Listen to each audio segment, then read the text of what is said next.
네, 성도님들 오늘 하루 동안 각자 있는 또 자리 속에서 많이 고생하고 또 애쓰셨지요. 네, 다크서클이 여기 앞에 강대상까지 이렇게 이어지는 것 같습니다. 네, 우리가 일상을 살아가다 보면 이렇게 피곤이 많이 이렇게 뭉칠 때가 있는 것 같습니다. 저도 보통 월요일이 되면 골병이 듭니다. 주일 밤부터 몸과 정신이 쇠하기 시작하면서 피로가 이렇게 농축되고 또 쌓여서 월요일이면 자주 몸살이 납니다. 사실 저뿐만이 아니라 우리 대부분의 우리 교역자와 직원들이 그렇습니다. 일주일 동안 사역을 하다가 유일하게 쉼을 누리는 날이기 때문에 교역자들과 교회 직원들에게 월요일은 생명줄입니다. 우리 성도님들께도 그 생명줄 같은 날이 있으신지요? 네, 이게 또 쉬는 날이라고 또 무작정 쉴 수 있는 것도 아니죠. 우리 성도님들께서도 쉬는 날이면은 각자의 또 내용이 있고 못했던 빨래도 하셔야 되고 설거지도 해야 되고 남편이 왜 이렇게 또 안 들어오는지 또 화가 나고 그러실 것 같아요. 저희 그 교역자들도 또 직원들도 월요일이 되면 무작정 쉴 수 있는 게 또 아닙니다. 교역자들에게 이 월요일은 일주일 중에 유일하게 이 가정에 헌신할 수 있는 날이 월요일입니다. 가정이 무너지면 사역하기가 너무 어렵죠. 가정을 지키기 위해 몸이 아파도 아내와 밖으로 나가서 걷기도 해야 되고, 아내를 목마 태워서 가정에서 또 이렇게 걷기도 해야 되고 그래서 허리 살짝 삐끗도 해봐야 되고요. 쓰레기도 비워야 되고 자녀들과 놀아줘야 됩니다. 교역자들의 이런 사정을 아시는 우리 성도님들께서는 정말 급한 일이 아닌 이상 월요일을 적절히 이렇게 피해 주십니다. 저희들이 살려주시는 분들이죠. 감사한 분들입니다. 그런데 제가 담당하고 있는 청소년들은 되게 그런 개념이 없습니다. 쉬는 날이든 안 쉬는 날이든 무작정 아주 강력한 제스처를 취하죠. 시험 기간이면은 학교를 자퇴하고 싶다. 내가 왜 사냐고 글을 올립니다. 그러면은 이 아이에게 월요일이더라도 메시지를 보내거나 또는 연락을 하거나 위로를 해줘야 됩니다. 부모님이랑 싸우고 나서는 가출하고 싶다고 글을 또 올립니다. 그러면 가출한 곳으로 가서 다독여줘야 됩니다. 새벽이 됐든 밤이 됐든. 또 친구와 관계가 깨지면 스스로를 고립시켜버립니다. 그러면 같이 공감해주고 사랑을 가르쳐주러 가야 됩니다. 화요일에 말해주면 되지 않느냐 이렇게 생각하실 수도 있는데 청소년들의 골든타임이요 매우 짧습니다. 올라오는 즉시 보내야 됩니다. 그래서 저는 SNS 중독에 빠질 수밖에 없는 그런 상황입니다. 저를 위해 기도해 주십시오. 눈이 점점 안 좋아집니다. 그때마다 소통하지 않으면 아이들이 우울증도 올 수 있고 심지어 신앙을 잃을 수도 있습니다. 너무 어린 아이들이기 때문에 그렇습니다. 이 정도만 하면 다행이죠. 또 학교 끝나면 학교 끝났다고 또 끝났다고 차례대로 전화가 옵니다. 어찌 그렇게 또 학교 끝나는 시간이 다른지 한 번에 전화가 걸려오면 그나마 좀 괜찮을 것 같은데 거의 5분에 한 번씩 계속 걸려와요. 어디 학교가 끝났다 그러면 순차적으로 탁탁탁탁 이렇게 전화가 걸려와서 다 받아줘야 됩니다. 전화를 받으면 일단 정상적인 대화가 없어요. 일단 소리부터 지르고 높은 텐션의 대화가 시작합니다. 이 아이들부터 소리를 질러요. 와우 목사님 그러고 시작을 해요. 그럼 저는 그래 학교 끝났네 이럴 수가 없잖아요. 학교 끝났냐 이렇게 없는 텐션 있는 텐션 생명력 목숨 다 끌어올려서 아이들을 맞이해 줘야 됩니다. 그렇게 하지 않으면 아이들은 순간적으로 교회에 흥미를 잃습니다. 월요일은 쉬는 날이라고 이렇게 선을 그어줘도 아이들은 일단 전화하고 봅니다. 기억력이 그렇게 좋지 않아요.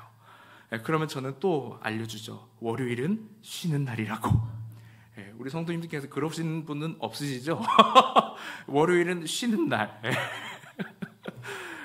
그렇게 이번 주 월요일도 어찌어찌 밤이 되어 지쳐서 누워있는데 방에서 저희 자녀들이 이렇게 말을 하더라고요.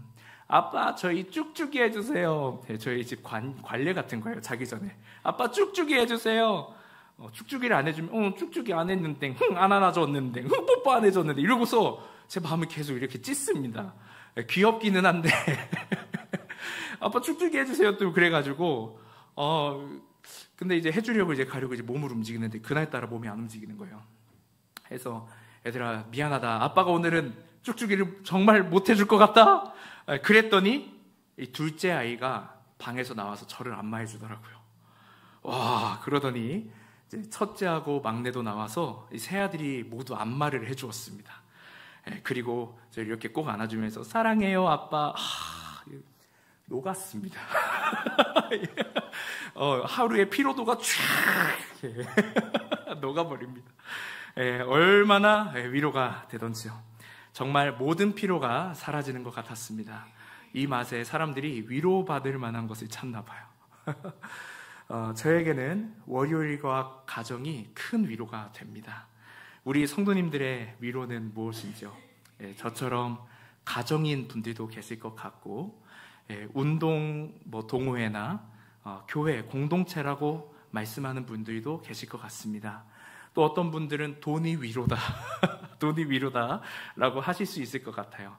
제 주변 가까운 분들은 음식을 만들 때, 또 이웃에게 무언가를 나눌 때 그렇게 위로가 된다고 하시더라고요. 이처럼 사람마다 위로를 받는 방법이 참 다양합니다. 그렇죠? 자, 그러면 사람에게 이 위로가 왜 필요할까요? 어떤 분들은 고통을 치유받기 위해서라고 답합니다. 그러나 위로가 삶의 고통을 완벽하게 치유하지는 못하죠. 고통을 잠시 가려줄 뿐입니다. 또 우산을 쓴다고 젖은 날을 피할 수는 없는 법입니다. 자, 그러면 우리에게 위로가 정말 필요한 이유가 무엇입니까? 나아가기 위해서죠. 자라나기 위해서죠. 한 걸음 더 걷기 위해서죠. 그래서 필요합니다. 박노해라고 하는 시인, 제가 참 좋아하는 시인인데요. 이 시인이 이렇게 말을 했습니다. 한번 보시겠습니까? 몸이 좀 잘려서 좀 무서우시죠? 검정색을 이렇게 크로마키해서 얼굴밖에 안 나오는데 이분 이제 박노해 시인입니다. 다 같이 한번 읽어볼까요? 오직 인간만이 더 나아지기를 바라는 존재다. 희망은 인간의 영원한 불치병이다. 그러나 실상 이 대부분의 사람들은 나아가는 삶보다 희망에 더 관심이 있습니다. 그리고 그 희망의 초점을 위로에 두죠. 이 땅의 위로, 사전적인 위로에 둡니다. 자, 사전적으로 위로는 이렇게 정의됩니다. 따뜻한 말이나 행동으로 괴로움을 덜어주거나 슬픔을 달래주는 것, 사람의 말과 행동으로부터 비롯된다는 것이 위로라고 하는 겁니다. 그러나 이와 같은 위로는 한 끼의 식사와 같은 것입니다. 한 끼의 식사는 잠깐의 굶주림을 달래줄 수는 있습니다. 그러나 오늘의 식사가 내일의 배부름을 보장하지는 못합니다.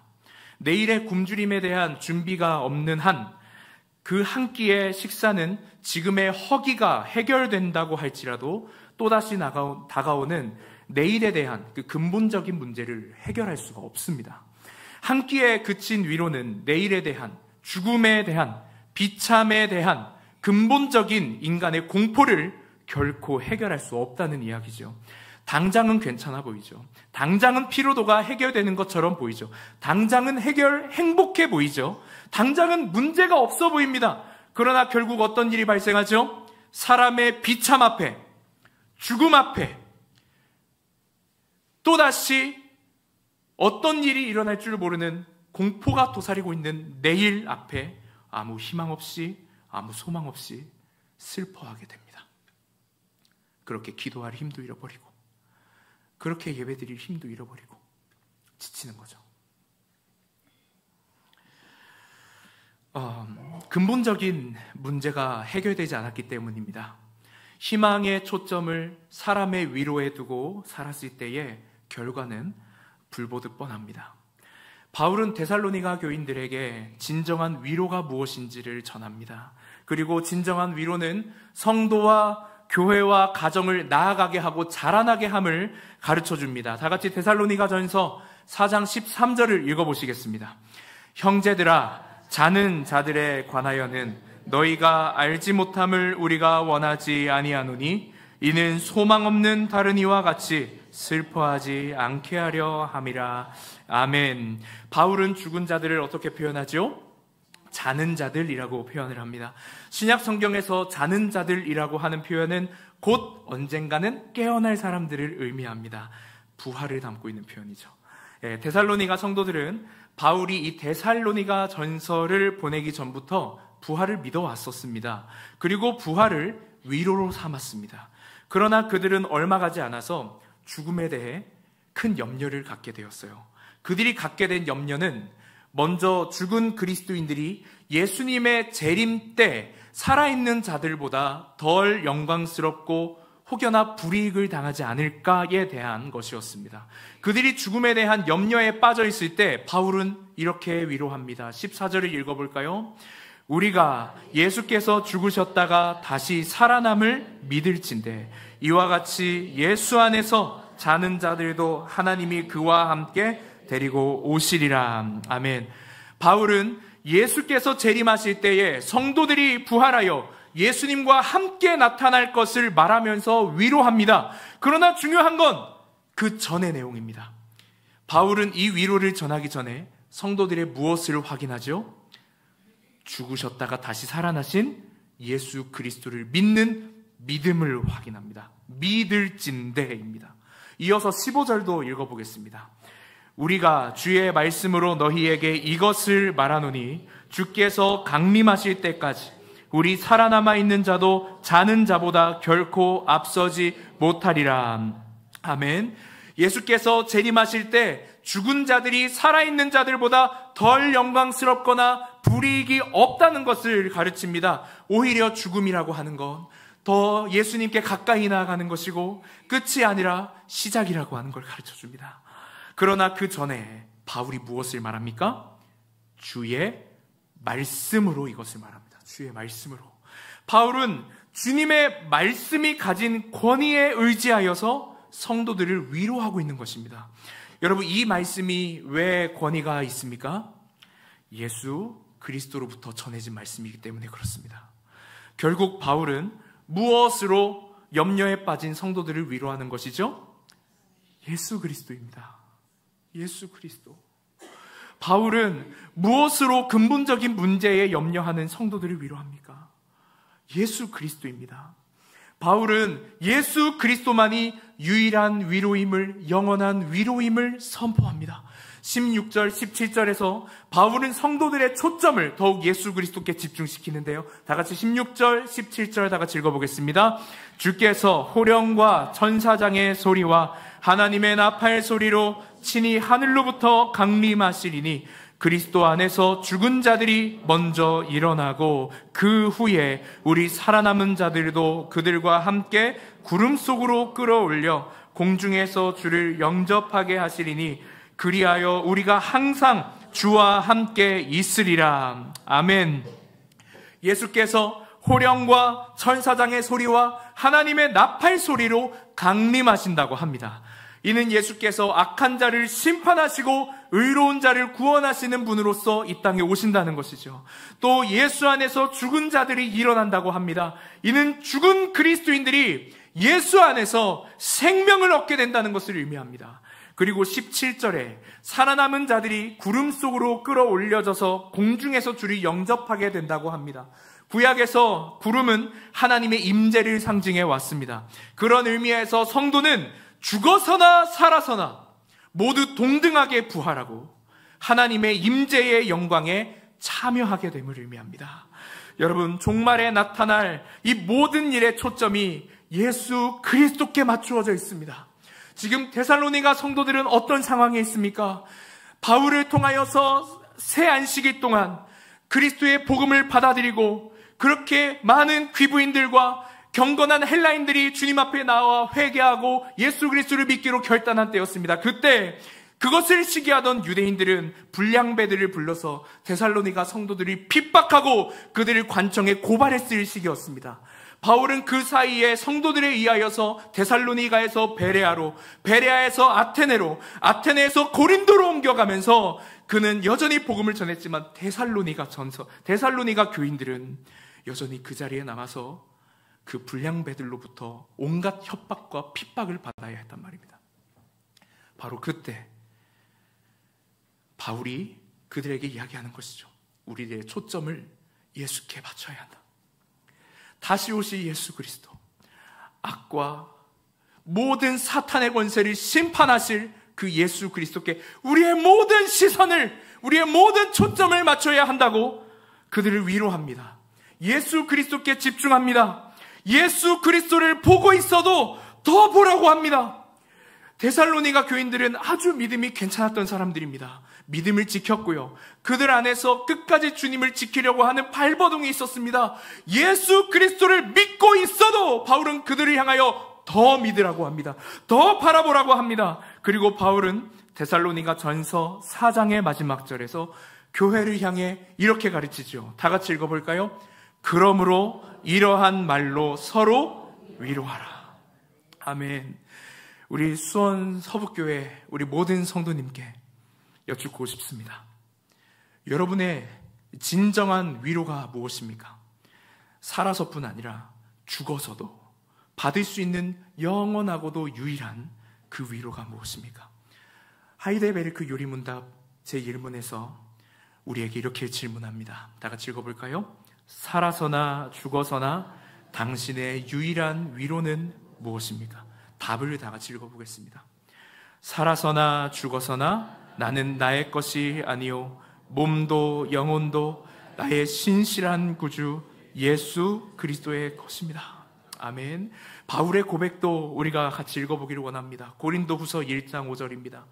그리스도의 고난이 우리에게 넘친 것 같이 우리가 받는 위로도 그리스도로 말미암아 넘치는도다. 아멘. 그러므로 세상에서 가장 미련한 그리스도인이 누구입니까? 예수 그리스도를 위해서 산다고는 하는데, 예수 그리스도를 위해서 교회를 다닌다고는 하는데, 예수 그리스도를 위해서 사역은 하고 예배를 드린다고 하는데, 정작 위로를 찾을 때는 예수 그리스도가 아닌 한 끼의 식사밖에 되지 않는 그런 세상의 산물을 위로를 찾으며, 그런 사람의 위로를 갈망하며 찾는, 그렇게 방황하는 그리스도인들이 가장 미련하고 안타까운 사람들입니다.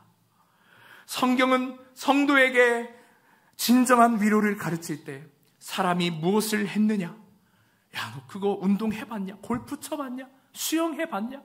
다른 취미생활이 있냐? 동호회가 있냐? 어떤 공동체가 좋더냐? 그 공동체에서 얼마나 많은 사역이 있느냐? 그 공동체가 얼마나 많은 봉사와 열매를 맺었느냐? 말하지 않습니다. 하나님의 말씀은 위로의 초점을 결코 이 땅에 어떠한 것에 두지 않습니다. 사람의 말과 행동에 두지 않죠. 그래서 우리 성도라고 하는 사람들은 하나님의 말씀을 따라서 위로의 초점을 그런 것에 두지 않으려고 발버둥칩니다.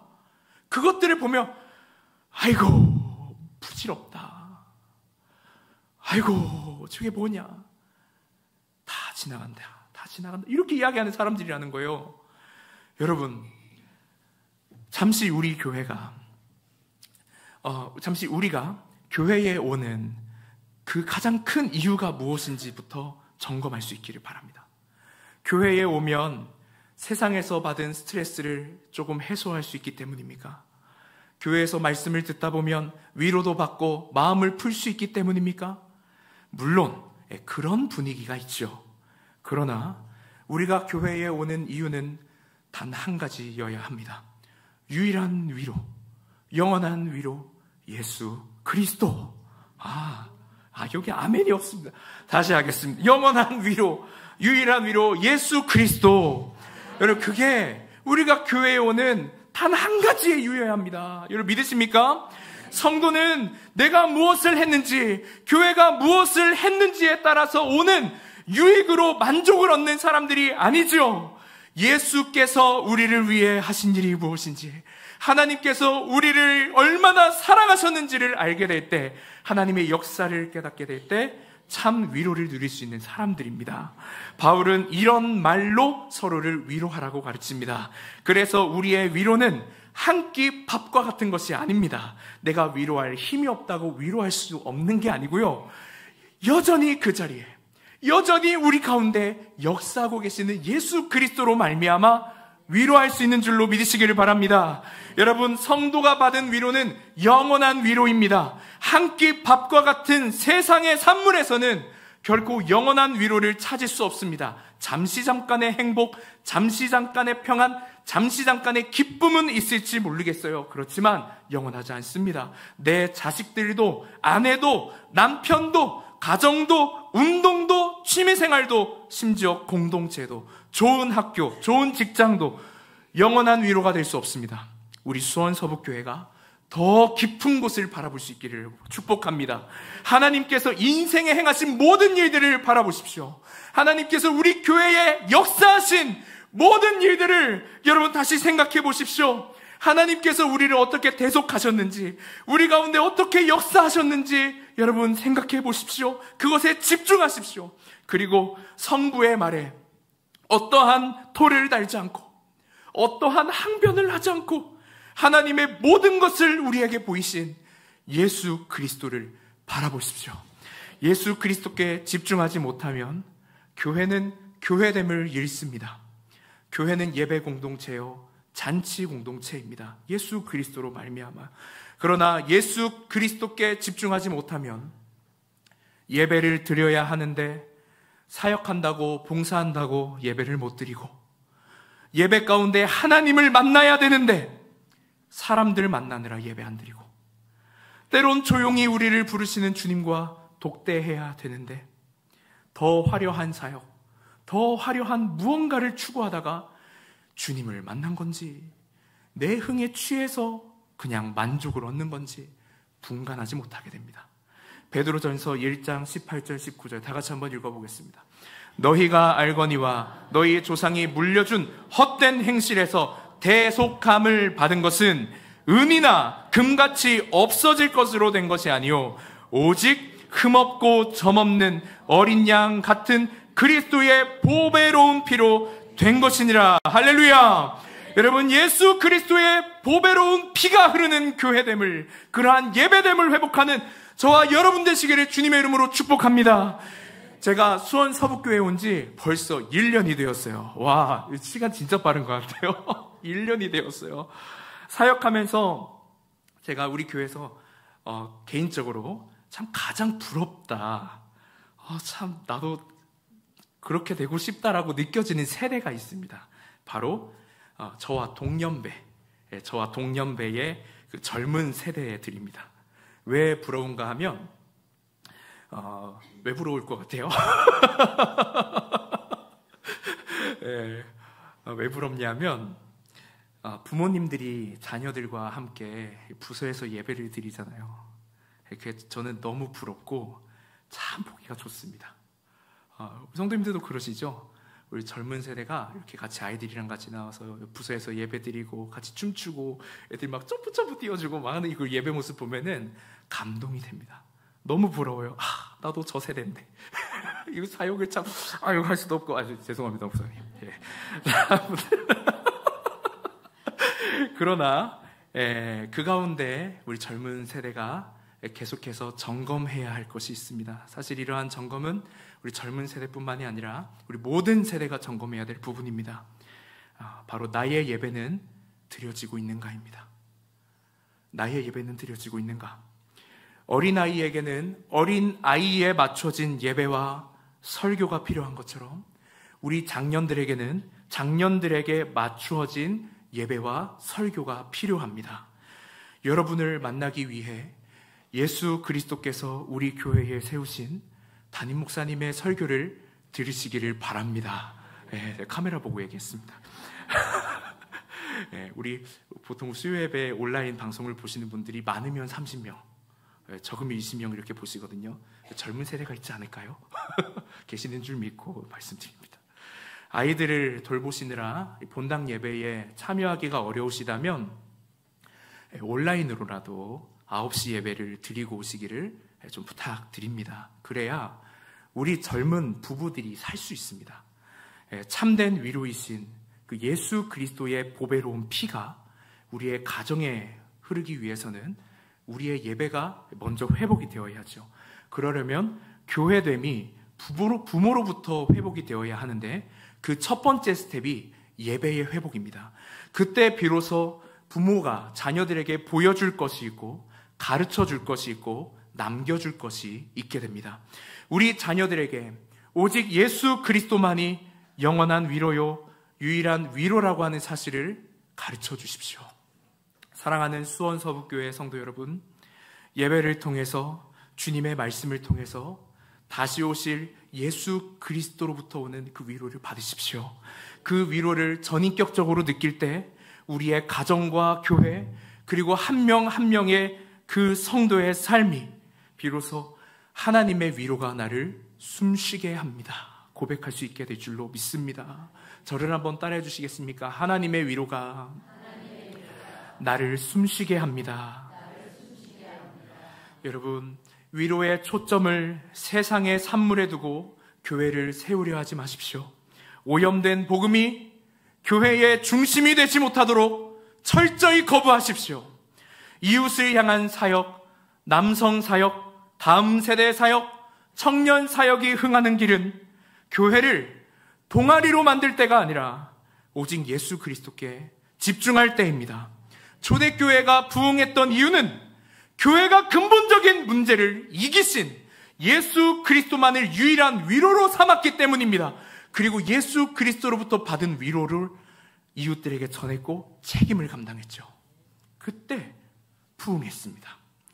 예수 그리스도를 잃는 순간 교회는 동아리가 되고 동호회로 전락해 버릴 것입니다.